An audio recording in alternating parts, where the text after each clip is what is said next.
ओम शांति। ओम शांति। 17 जून 2024 आज के बाप दादा के महावाक्य।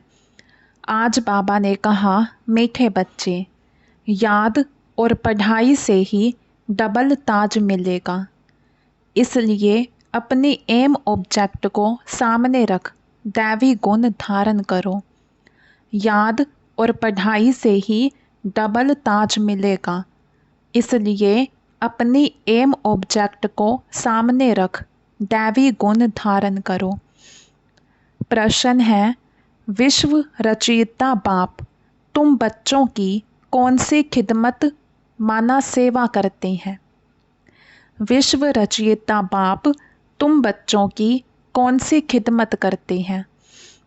उत्तर, पहली पॉइंट, बच्चों को बेहद का वर्षा दे सुखी बनाना, यह खिदमत है। बाप जैसी निष्काम सेवा कोई कर नहीं सकता। दूसरी पॉइंट, बेहद का बाप किराए पर तख्त लेकर तुम्हें विश्व का तख्त नशीन बना देते हैं। खुद ताउसी तख्त पर नहीं बैठते, लेकिन बच्चों को ताउसी तख्त पर बिठाते हैं। बाप के तो जड़ मंदिर बनाते, उसमें उन्हें क्या टेस्ट आएगा?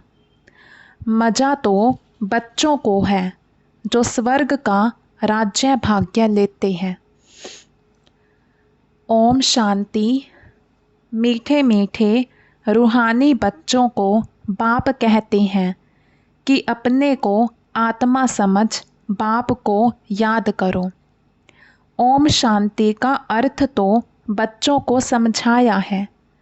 बाप भी बोलते हैं तो बच्चे भी बोलते हैं ओम शांति, क्योंकि आत्मा का सब धर्म है शांत।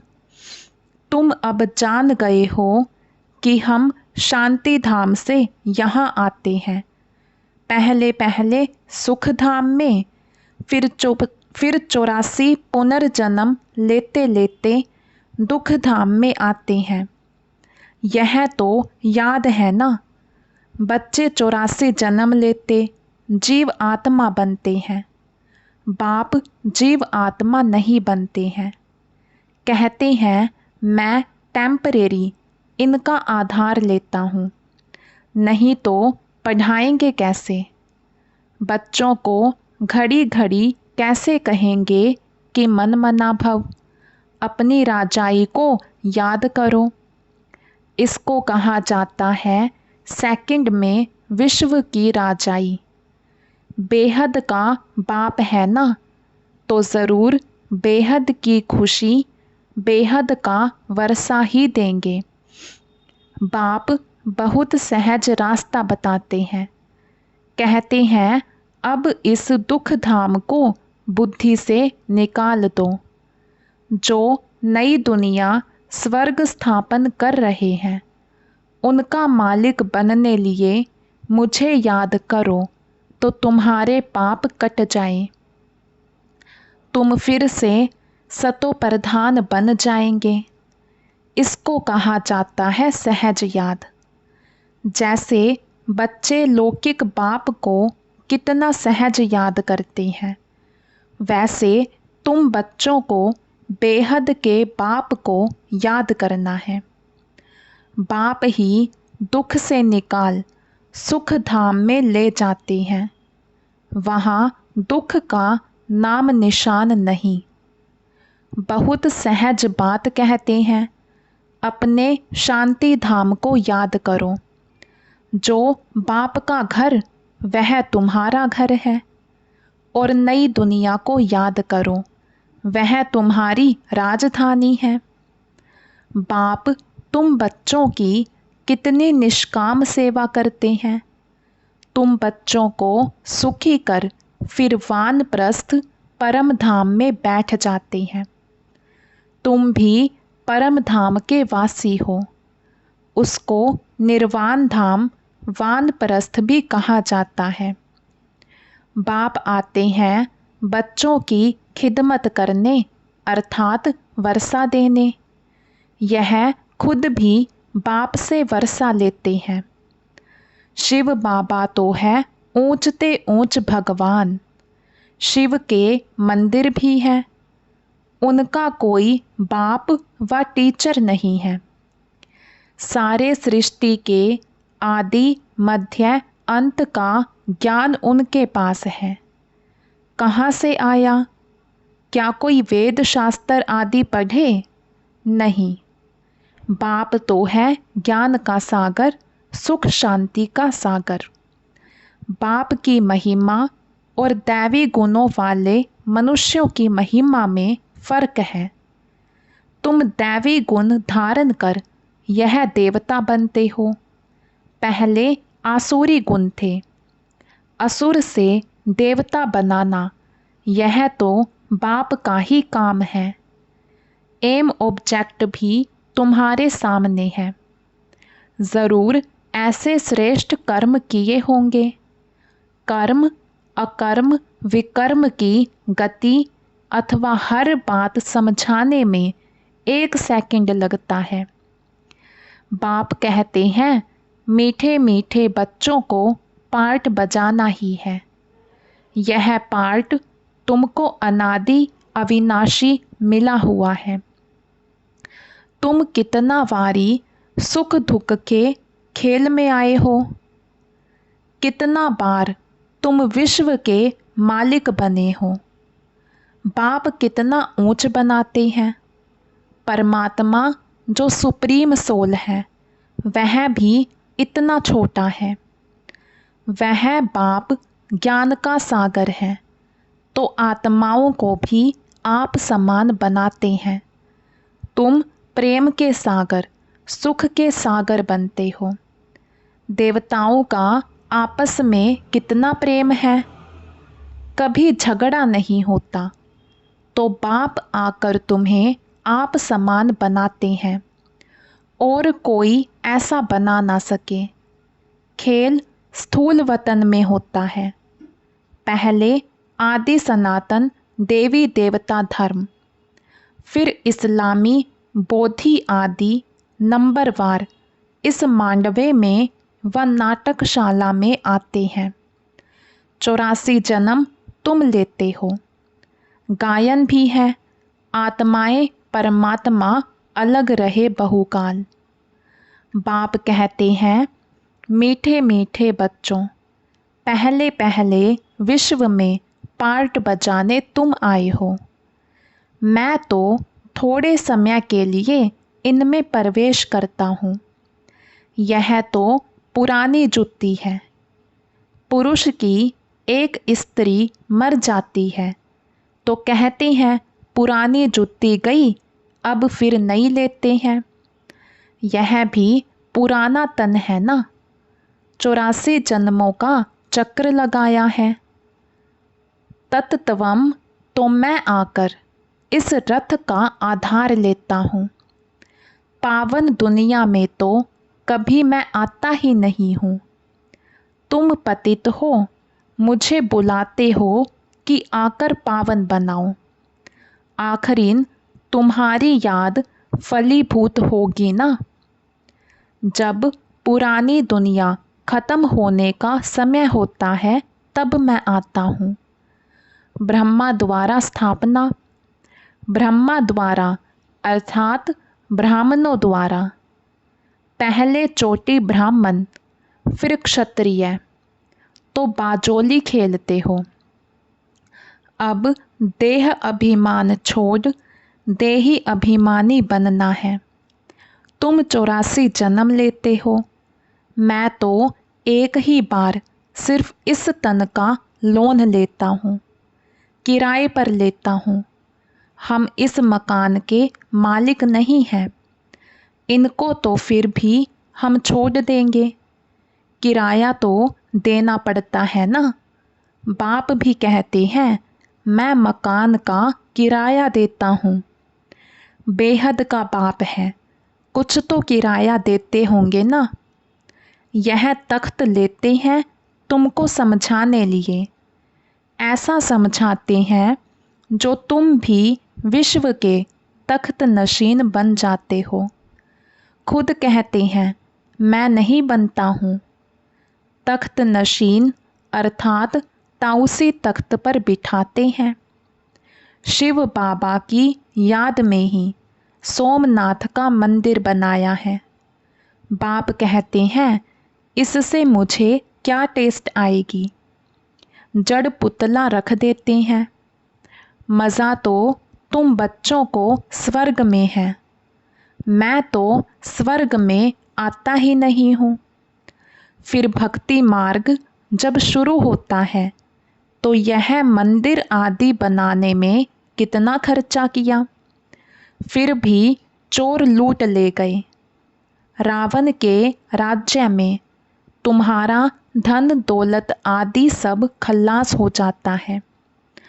अभी वह ताउसी तख्त है। बाप कहते हैं जो हमारा मंदिर बनाया हुआ था वह मोहम्मद गजनवी आकर लूट ले गए। भारत जैसा सोलवेंट और कोई देश नहीं, इन जैसा तीर्थ और कोई बन नहीं सकता। परंतु आज तो हिंदू धर्म के अनेक तीर्थ हो पड़े हैं। वास्तव में बाप जो सर्व की सदगति करते हैं, तीर्थ तो उनका होना चाहिए। यह भी ड्रामा बना हुआ है, समझने में बहुत सहज है, परंतु नंबरवार ही समझते हैं, क्योंकि राजधानी स्थापन हो रही है। स्वर्ग के मालिक यह लक्ष्मी नारायण है। यह है उत्तम से उत्तम पुरुष, जिनको फिर देवता कहा जाता है। दैवी गुण वाले को देवता कहा जाता है। यह ऊंच देवता धर्म वाले परवर्ती मार्ग के थे। उस समय तुम्हारा ही परवर्ती मार्ग रहता है। बाप ने तुमको डबल ताजधारी बनाया। रावण ने फिर दोनों ही ताज उतार दिए। अब तो 9 ताज, ना पवित्रता का ताज ना धन का ताज, दोनों रावण ने उतार दिए हैं। फिर बाप आकर तुमको दोनों ताज देते हैं। इस याद और पढ़ाई से इसलिए गाते हैं, ओ गॉड फादर हमारा गाइड बनो, लिबरेट भी करो। तब तुम्हारा नाम भी पंडा रखा हुआ है। पांडव कौरव यादव क्या करत भय। कहते हैं बाबा हमको दुख के राज्य से छुड़ाकर साथ ले जाओ। बाप ही सचखंड की स्थापना करते हैं, जिसको स्वर्ग कहा जाता है। फिर रावण झूठ खंड बनाते हैं। वह कहते श्री कृष्ण भगवानुवाच, बाप कहते हैं शिव भगवानुवाच। भारतवासियों ने नाम बदल दिया तो सारी दुनिया ने बदल लिया। श्री कृष्ण तो देहधारी है, विदेही तो एक शिव बाबा है। अभी बाप द्वारा तुम बच्चों को माइट मिलती है। सारे विश्व के तुम मालिक बनते हो। सारा आसमान धरती तुमको मिल जाती है। कोई की ताकत नहीं जो तुमसे छीन सके। पौना कल्प। उन्हों की तो जब वृद्धि होकर करोड़ों की अंदाज में हो, तब लश्कर ले आकर तुमको जीते। बाप बच्चों को कितना सुख देते हैं। उनका गायन ही है दुख हरता सुख करता। इस समय बाप तुमको कर्म अकर्म विकर्म की गति बैठ समझाते हैं। रावण राज्य में कर्म विकर्म बन जाते हैं। सतयुग में कर्म अकर्म हो जाते हैं। अभी तुमको एक सतगुरु मिला है, जिसको पतियों का पति कहते हैं, क्योंकि वह पति लोग भी सब उसको याद करते हैं। तो बाप समझाते हैं, यह कितना वंडरफुल ड्रामा है। इतनी छोटी सी आत्मा में अविनाशी पार्ट भरा हुआ है जो कभी मिटने वाला नहीं है। इनको अनादि अविनाशी ड्रामा कहा जाता है। God is one. रचना अथवा सीडी और चक्र सब एक ही है। ना कोई रचता को ना रचना को जानते। ऋषि मुनि भी कह देते हम नहीं जानते। अभी तुम संगम पर बैठे हो, तुम्हारी माया के साथ युद्ध है, वह छोड़ती नहीं है। बच्चे कहते हैं, बाबा माया का थप्पड़ लग गया। बाबा कहते हैं, बच्चे की कमाई चट कर दी। तुम्हें भगवान पढ़ाते हैं तो अच्छी रीति पढ़ना चाहिए। ऐसी पढ़ाई तो फिर 5000 वर्ष बाद मिलेगी। अच्छा, मीठे मीठे सिकिलधे बच्चों प्रति माता पिता बाप दादा का याद प्यार और गुड मॉर्निंग। रूहानी बाप की रूहानी बच्चों को नमस्ते। हम रूहानी बच्चों की रूहानी बाप दादा को दिल व जान शिकवा प्रेम से नमस्ते जी, नमस्ते जी। धारणा के लिए मुख्य सार। फर्स्ट पॉइंट, इस दुख धाम से बुद्धि योग निकाल नई दुनिया स्थापन करने वाले बाप को याद करना है, सतो प्रधान बनना है। दूसरी पॉइंट, बाप समान प्रेम का सागर, शांति और सुख का सागर बनना है।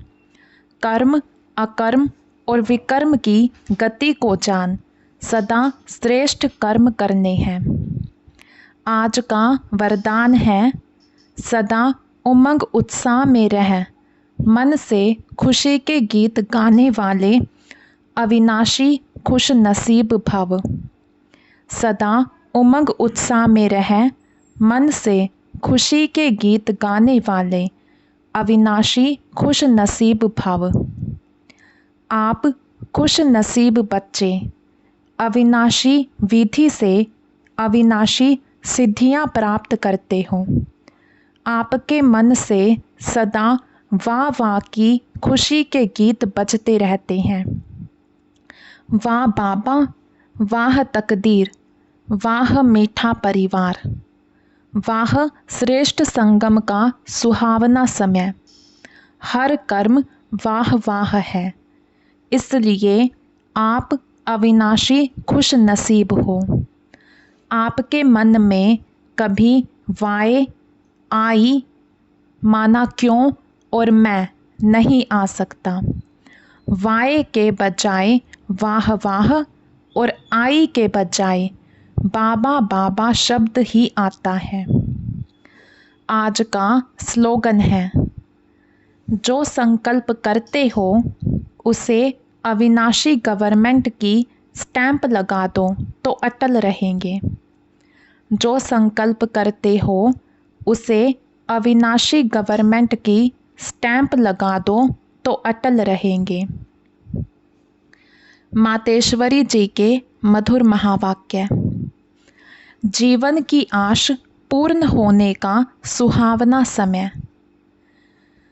हम सभी आत्माओं की बहुत समय से यह आश थी कि जीवन में सदा सुख शांति मिले। अब बहुत जन्म की आशा कब तो पूर्ण होगी। अब यह है हमारा अंतिम जन्म। उस अंत के जन्म की भी अंत है। ऐसा कोई नहीं समझे, मैं तो अभी छोटा हूँ। छोटे बड़े को सुख तो चाहिए ना, परंतु दुख किस चीज़ से मिलता है उसका भी पहले ज्ञान चाहिए। अब तुमको नॉलेज मिली है कि इन 5 विकारों में फंसने कारण यह जो कर्म बंधन बना हुआ है उनको परमात्मा की याद अग्नि से भस्म करना है।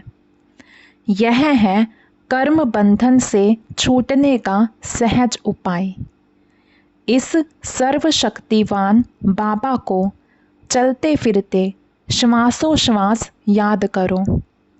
अब यह उपाय बताने की सहायता खुद परमात्मा आकर करता है, परंतु इसमें पुरुषार्थ तो हर एक आत्मा को करना है। परमात्मा तो बाप, टीचर, गुरु रूप में आए हमें वर्षा देते हैं, तो पहले उस बाप का हो जाना है, फिर टीचर से पढ़ना है, जिस पढ़ाई से भविष्य जन्म जन्मांतर सुख की प्रारब्ध बनेगी, अर्थात जीवन मुक्ति पद में पुरुषार्थ अनुसार मर्तबा मिलता है और गुरु रूप में पवित्र बनाए मुक्ति देता है। तो इस राज को समझ ऐसा पुरुषार्थ करना है। यही टाइम है पुराना खाता खत्म कर नई जीवन बनाने का। इसी समय जितना पुरुषार्थ कर अपनी आत्मा को पवित्र बनाएंगे, उतना ही शुद्ध रिकॉर्ड भरेंगे। फिर सारा कल्प चलेगा, तो सारे कल्प का मदार इस समय की कमाई पर है। देखो, इस समय ही तुम्हें आदि मध्य अंत का ज्ञान मिलता है। हमको सो देवता बनना है और अपनी चढ़ती कला है, फिर वहाँ जाके प्रारब्ध भोगेंगे। वहाँ देवताओं को बाद का पता नहीं पड़ता कि हम गिरेंगे। अगर यह पता होता कि सुख भोगना फिर गिरना है, तो गिरने की चिंता में सुख भी भोग नहीं सकेंगे। तो यह ईश्वरीय कायदा रचा हुआ है कि मनुष्य सदा चढ़ने का पुरुषार्थ करता है, अर्थात सुख के लिए कमाई करता है। परंतु ड्रामा में आधा आधा पार्ट बना पड़ा है, जिस राज को हम जानते हैं। परंतु जिस समय सुख की बारी है, तो पुरुषार्थ कर सुख लेना है। यह है पुरुषार्थ की खूबी। एक्टर का काम है एक्ट करने समय संपूर्ण खूबी से पार्ट बजाना, जो देखने वाले हेयर हेयर माना वाह वाह करें। इसलिए हीरो हीरोइन का पार्ट देवताओं को मिला है, जिन्हों का यादगार चित्र गाया और पूजा जाता है। निर्विकारी प्रवृत्ति में रह कमल फूल अवस्था बनाना, यही देवताओं की खूबी है। इस खूबी को भूलने से ही भारत की ऐसी दुर्दशा हुई है। अब फिर से ऐसी जीवन बनाने वाला खुद परमात्मा आया हुआ है। अब उनका हाथ पकड़ने से जीवन नैया पार होगी। अच्छा, ओम शांति।